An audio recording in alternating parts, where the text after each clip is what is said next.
Hi, this is A New Nigeria with Wale Oluwade. This is your current affairs program where we critically examine the strategic issues that bedevil Nigeria's developmental aspirations and boldly offer simple, practical, but audacious ideas on building the Nigeria of our collective desires. On today's episode of the program, I have a guest with whom we shall be doing an X-ray of a number of issues, burning issues in Nigeria. So I'll take this short break, and when I return, we'll get right into the conversation. Please stay with us.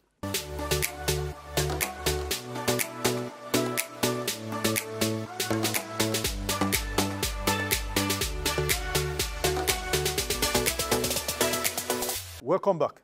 My guest today is Dr. Akin Fakpo-Unda. He's a retired director in the Federal Civil Service and agric expert. And so we're going to be looking at the state of the nation, one or two issues. Doctor, good afternoon, sir. Good afternoon. Good afternoon, viewers. Nice to have you again, Doc. It's great to be here. Okay, without much ado, last time we met, Doc, you had forwarded a draft restructuring proposal to President Bola Ahmed Tinubu. What's the update on that? The government of political class, they have a wall around them. Even, okay, we are on this studio now, we are recording. Ideally, government should have people to be recording to know what the public is saying and giving feedback. Even after this episode, supposed to call somebody like me or whoever has him to say, what are you saying? Come and have input to government. The government doesn't relate with the nation, with the subject that way. They don't relate with us. We are just like a conquered people. I have no word from the president, or where the word I had last was that, oh, my document was too long. I should summarize it in a few pages. That is not even good enough. It doesn't mean there is nobody in the president to summarize a 50-page document for the president. It has to be made. This was just a 50-page document, so there's nobody there that can read it and do a preface, do a summary. And they asked me to give a summary. To do that. Well, I did it. I'm sure you did. I did it, but then it's been months. Then This was how many months ago now? The document was submitted June 12. Okay. Symbolically, June 12. Yes. And then about 2-3 weeks later, I was asked to give got a call from somebody called somebody. Not that somebody that I know in the presidency. So I don't think the political class, not even Tinubu alone, is in the nature of political class not to worry about us. Once they won election, and then the door is shut against any idea. And that's how it is. So they live in a bubble, as it were. Absolutely. They don't care. They have their own way. We used to have needs. We used to have seeds. You need to have year 2020, year 2030. Year 2000. Year 2000. So everything has disappeared. It's like candle in the wind. Wow. It's been blown off. So what they are doing now is to say how they are going to win 2027. Well, APC is on the road with Edo State, so nothing concrete has come. Wow. But, I also believe that if we had sufficient men of honor and integrity, this country would be better. And, this ties into this feedback, I'm getting from you. What do you think? We don't have a system. We don't, even if you are running a limited liability company, yes, you have to account to the shareholders, and you have to, when AGM is coming, you tremble. You have to declare. The management. You have to declare dividends. Exactly. So we don't even have a limited liability company flavor in our country. A system of accountability. The system of government is wrong. I cannot compete for local government election in Nigeria. I will not even be nominated. The parties are appropriated and they are seized. You cannot break in to be a candidate. It must be somebody who knows somebody. Why is that so? Why is that so? That's the system. We have to. The building is decayed. It has to collapse. We wake up and rebuild it. But in our system, since 1966, in that time, it is those who are not doing well that join the military. All of them have school certs. No more. Dia, Obasanjo, Buhari, all of them. They seized the control of the Nigerian states in 1966. And they just bring in 1 or 2 people, civilians, to join the commissioners. It's only last year now that we can say we have a break now from the military hegemony over Nigeria since 1966. It now happened that they hand over to somebody who I believe is not a true civilian in the real sense of it. He had the credential, but he's still military inspired. So this never do well segment of Nigerian society who are not schooled in the act of doing anything except to kill and go. They seized us in 1966. And they appoint governors, commissioners, they bring the people, and they make them, they give them oil block, they give them money, and they are running. So the system of coming in those days, if you pass WAEC, you do HSC, you graduate, the sky is your limit based on merit. But merit has been replaced by federal character, there is quota. That is a big cloud over us. So anybody who say 2 inches, anything you say, 1 page, everything. Can you run the country with 1 page? So the anti-intellectual feeling has been here since 1966. And we have not gotten away from it up till now.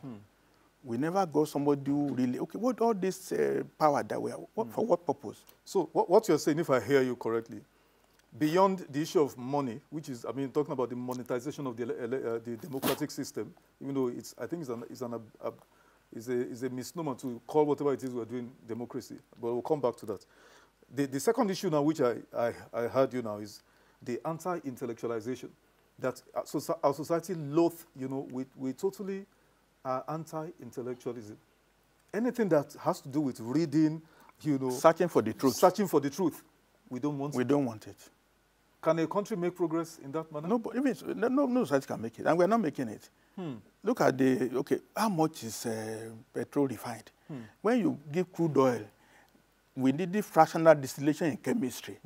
There are various temperatures, various products are coming out. Absolutely. Nobody's talking about those products at all. We're just looking at PMS. The PMS will have been free, actually, if you sell all the other byproducts from the crude oil. PMS is about 6, if not up to 10 of them, even including plastics, the naphtha, plastics, and all of that. Everything. But nobody is interested in searching for the truth of that. So we're just fixated on one item.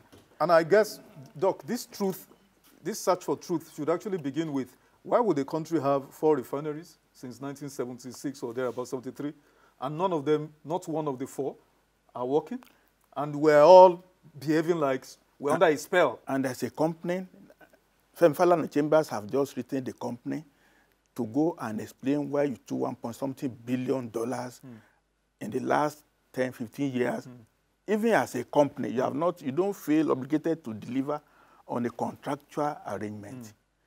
And the civil servants who are there, they are being paid billions of naira, and nobody feel any sense of shame. They are still going to church to testify that God is good, everything is fine. So we are just... Let me ask you this, Doc. When President Bola Ahmed Tinubu came, you saw the way he swiftly swept away the management, the top management of the Central Bank of Nigeria, the governor and the deputy governors, instituted a probe. You know that when the report was submitted, I mean, it was a conversation all over the media. They did this, they approved this. You remember especially the issue of, what's it called, ways and means, you know, printing of money and all of that. You know, that ended up almost 24 trillion, you know, naira. That created part of the reason why we have this terrible inflation that we have now. Sir, was it too wrong for somebody like myself to have expected that that same measure, if not worse, would have been you know, meted out to the management of NNPC? Sir, was it too wrong to demand for that? Look. So why would the president, you know, the second question is, was my expectation wrong? And if the president didn't do that, why? I've been saying our problem since '66. There was Okigbo panel to probe crude oil windfall. We are not seeing the report up to date. 2.8 billion. The 2.8 billion is the Buhari one. Buhari, exactly. That one report, nobody has seen it up to now. Exactly. The Okigbo panel report on whether Iran war for 1990 was managed, we have not seen the report. Wow. No consequence to anything. Even now, look at Emefiele now. He's dancing around. Very soon, he's going to make a number of his town. You serious? He's going to make a number of his town. I mean, it has died down. Nobody's talking about Emefiele again. Because the matters are too many. So we are not, as I said, we are not in search of the truth. And anything, we don't want to see the truth. I'm highly interested with this what you're bringing up. You know, my first book, political book, is called God and Nigerians. And the premise is that God has certain attributes that man shares with him, even though he also has some essential attributes that are peculiar to him alone. Now, some of the essential attributes that we share with God, one of them is truth. And he enjoins us to speak the truth. And I believe every religion of the world, you know, encourages the people to speak the truth. Exactly. Number two is justice. Uphold the cause of justice. Number three, you know, love, compassion for everyone. That's the basis of the welfare state. You know, there's no advanced economy you see where the issues of the underprivileged, the less privileged, is not taken seriously by government. So you have subsidy for transportation, subsidy for education, subsidy for healthcare. Doc, let's go back to the issue of truth. So I said, we're in the public arena in Nigeria. One of the things that stunned me, you know, that puts me under is a complete state of shock, is that you see people come. This is the public arena. This is the media. People are watching us globally. But people come here and gaslight the society. People speak like we're living from the moon, that we're aliens to Nigeria. Why is this? What's the response for this, Doc? We are still, we are colonized. The colonial masters handed over to blacks who are even more vicious to colonize us. Talking about this anti-intellectualism crisis that we face, you know, it reminds me of the elections on Saturday in Edo State. You know, reports from civil society organizations, a few media, even though most of the media, you know, they have this, we have this in the media, let me say we, not them. We have this penchant of, you know, herd mentality. You know, someone says, oh, INEC has announced the results, so everything is okay. But for the sake of, but for the role or the presence of unbiased, you know, civil society organizations, we would have been deceived, you know, that everything, because look at what transpired in Edo State, that the two leading candidates were defeated by the APC candidates. And unsurprisingly, you know, APC released a statement that the results that their candidates won is an indicator that Nigerians support the policies of the president and all of that. Sir, can you explain to any rational person how, for instance, Olumide Akpata will get 22,000 votes? Sir? Well, it's the way we are, and it's so disheartening that we are not focused on the actual truth. We lie to ourselves on all issues. I'm surprised that in Edo State we could not find 150,000 people who will really follow the truth and have intellectual disposition to the candidates. How can a person of Olumide Akpata standing be granted only 22,000 votes when the people who are part of the literate class are getting almost 300,000? In the educated state, almost everyone is educated in Edo State. At least they can speak pidgin English.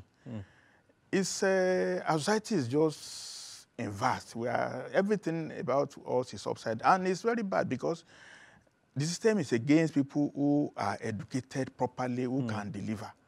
If you can put Olumide Akpata down, as you have put Fawemi down those days, then it's unbelievable. It's unbelievable. But this is the way we are, and it just shows we are still in the wilderness. Both the top political class and even the so-called electorate is unbelievable. What message is being passed across to people like you and I trying to make a foray into politics? It is that we are not wanted, we are not expected, there's no room for us. The people, I grab it, I snatch it, I run with it, and the people can want the system. So if you are really educated and you have ideas, you are not a ruffian, then you can't compete in the political landscape as we have in Nigeria. Olumide Akwata could not compete fairly, rationally. It's a very bad omen. It's a very bad message to anybody who thinks he has ideas. And ideas rule the world. And ideas drive the nation. Ideas drive development. So what is value of education if an SAN caliber could be put down in that manner? In that manner. Such a very brutal, I mean, to demoralize, not just that he lost, it was not just declared that we have lost. I mean, somebody like Asuo Ighodalo, who were told scored 241,000. Ighodalo was propped up by money bags. So that's why I could get that number. If you just project your ideas and intellect alone, like Olumide Akwata has done, you are zero. So Ighodalo has money bags to prop him up. So everything is monetized. Ideas alone is put down in this society. Can a nation grow, Doc, without the active role of intellectuals? The question you asked is, what do you want me to say? We are going nowhere. We are going nowhere. We can be in the wilderness for the next millennium unless we come back and respect people. As I said earlier in this program, it started in 1966 when people with ideas were put down, and soldiers who are not schooled in any way, they took over our political space, and they have seized us in then. We are still in the grip of the capture of the Nigerian nation. So anybody with intellect in the ivory tower, look at the way ASUU is being bastardized. Professors, is it a joke to be a professor? To have a PhD? Someone in the ministry who didn't go to secondary school will tell you, you have to strike too much. You have to strike too much. It's another evidence of the fact that we put down intellectual people. No, we do not value education. We don't value knowledge. We don't value knowledge. It's disheartening. Okay, Doc, let's move away from there. Let's look at something else. The Alua Dam in Borno State, failed recently, and caused a great, tragedy, in terms of human life and destruction of properties. Apart from donations from everybody and the other states, of course, in typical fashion, we're getting donations of rice. The federal government has been sending rice and other food materials. But where I'm going, Doc, the president has since set up a committee to now begin to go and, assess the state of the health status of the other dams. Is this the time to be doing that, sir? Well, the dams, I served in Kano State, where Tiga Dam was built. I actually served in Kano Project, Kadawa. That's 1975. Many dams were built around that time. And almost 50 years old now.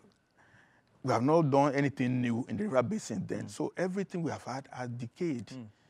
The Lau Dam in Borno State is just a signal that something is wrong with our water management system. In any case, we don't have water to drink. Therefore, all the dams, the waters are just going over the dam and wasting away. Well, panel upon panel, how many panels are we going to set up? It's a sign that, look, this country needs to be reorganized and broken down into small units. We are too large. One Ministry of Water Resources in Abuja controlling all the 12 river basins. Where is the intellect? Where is the capacity to do it? So if you decentralize Nigeria, let everybody manage his own affairs. People who are drinking water, money water in that area, let them take ownership and control. But a panel from Abuja, they will spend 5 billion to produce the report. And the report will be in the archives. And that is it. That is it. I have no faith in any panel, any central panel. How many panels are gathering within the office of the SGF of the country? Many panels, reports, waste panel, Okibo panel report. They're out there. Nobody studies it. Once it's received by the Onosai panel report, once it's received, it's buried in the archives. We're still facing major, food crisis, as we speak here.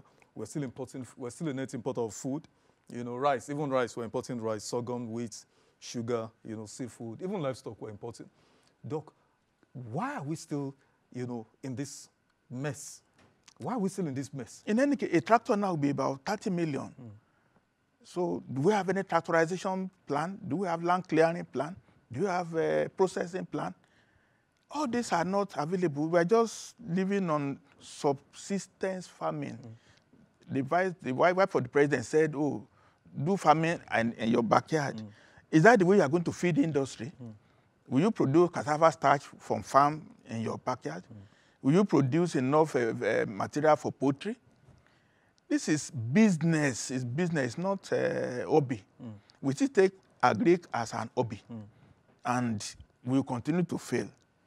Doc, let's take a short break. We'll take this short break, and when I come back, we'll continue, or we'll wrap up with the interview. Please stay with us.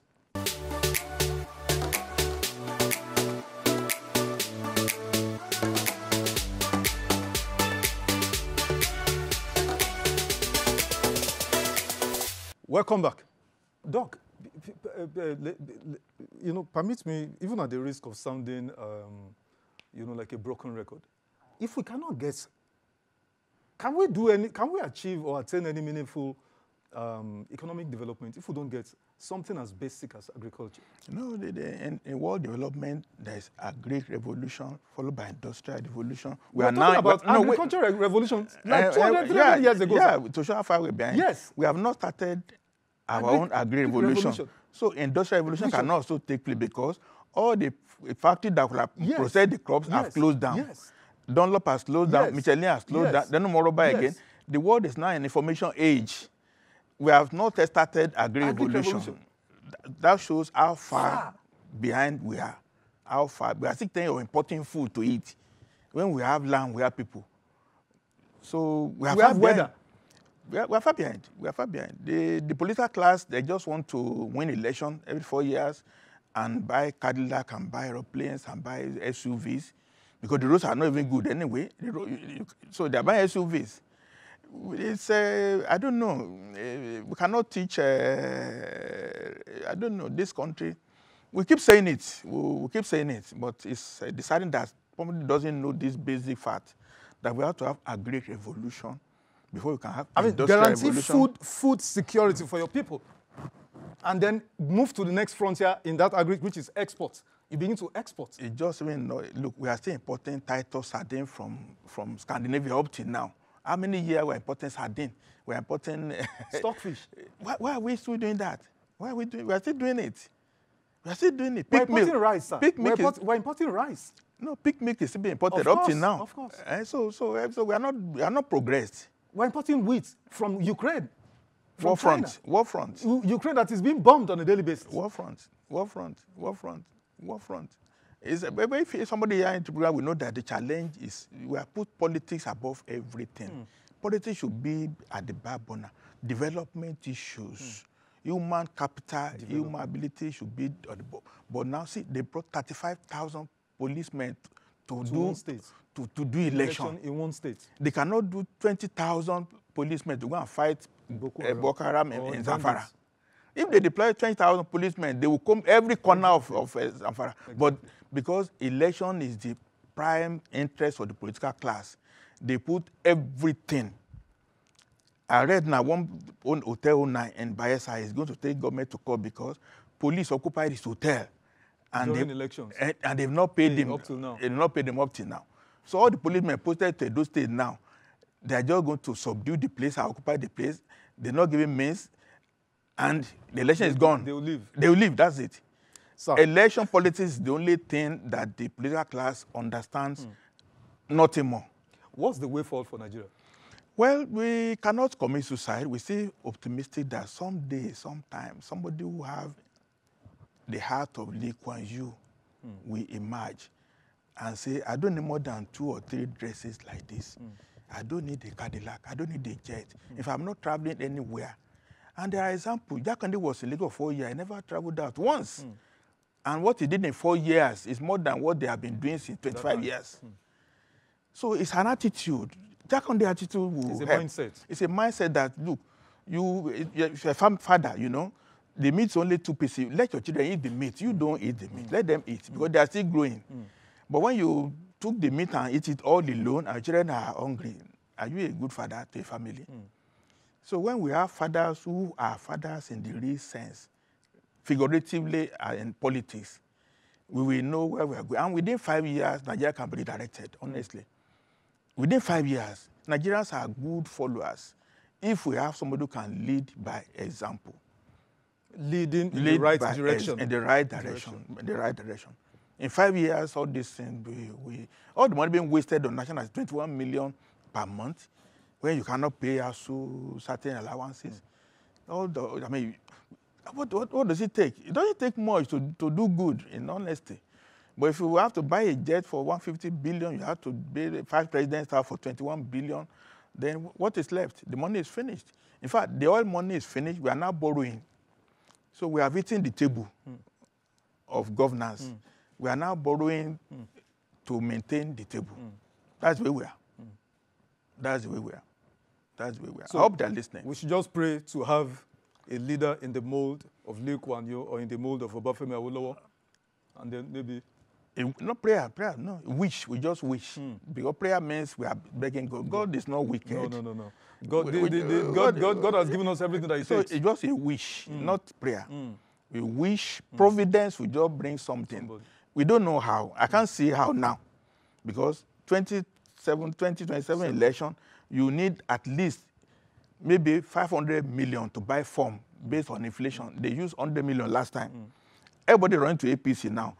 APC will say you need 500 million to get form. But Doc, as we round up, even that 2027, would there be an election? Because I think the election. There's no vacancy in Aso Rock. There'll be election. There'll be some. No, I don't think there'll be election. No, there will be. No. Because there's no vacancy, sir. There's no vacancy. And the earlier, sir, I'm saying this deliberately because if you note what the APC said in the aftermath of these Edo elections, that Nigerians believe in the policies of the president. It is working. That's why they voted for them. Mark my words, it will be repeated in Anambra. It will be repeated in Ondo, Anambra, and next year, in 2027, it will be repeated. So that's why I'm telling you there's no vacancy. Let's clap for them. But there'll still be INEC. The money will be spent. Yes. There'll be some rallies. Somebody will say, oh... It will be a coronation. It will cost money still. It will cost money to coronate. Be a coronation.